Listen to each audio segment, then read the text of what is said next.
The next aspect we're going to look at is flash or artificial lighting. Now, a flash or artificial lights you might have seen in films where people have a flash on top of the camera, and when the shutter goes, the light flashes and it illuminates the subject. In the studio, we can do something similar. Rather than having the light on top of the camera, we can place it wherever we like. Using a wire or wirelessly, we can connect the camera to those lights. You might have heard of flashlights in a few different names: strobes, monolights, or speed lights. They're all quite similar in the way they work, but they have a few specific quirks that make them work for a particular job. So why would we ever want to use one of these lights? Well, there are many circumstances where natural light just isn't good enough, or manipulating natural light is going to take too long to get the image. So if we can actually just create the light ourselves, for example, we could be in the studio, we want to have maximum control, where we can control how soft or hard we want the light to be very easily. And most importantly, we can control the distance of the light from the subject. And then finally, we might also want 1, 2, 3, or up to 10, maybe even, lights to light our scene. So let's take a look at the main types of artificial light sources. First, there's monolights. So it's called a monolight because it's an all-in-one unit. That means it contains both the lighting ability and the battery to power it.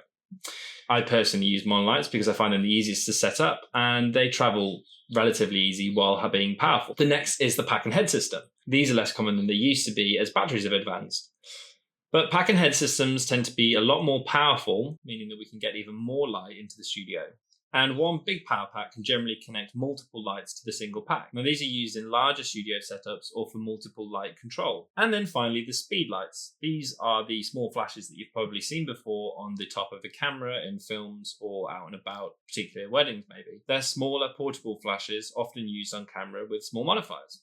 They're not as powerful as studio strobes, but they're great for flexibility and they travel really well. So how do we actually control these lights? Well, the interesting thing about them is that they too work on increments. So if we can think back to when we were learning about the camera and discussing exposure triangle, artificial lights work on the same principle. You can actually add or remove stops of light. And the benefit of them being set up in this manner is that you can make very accurate adjustments.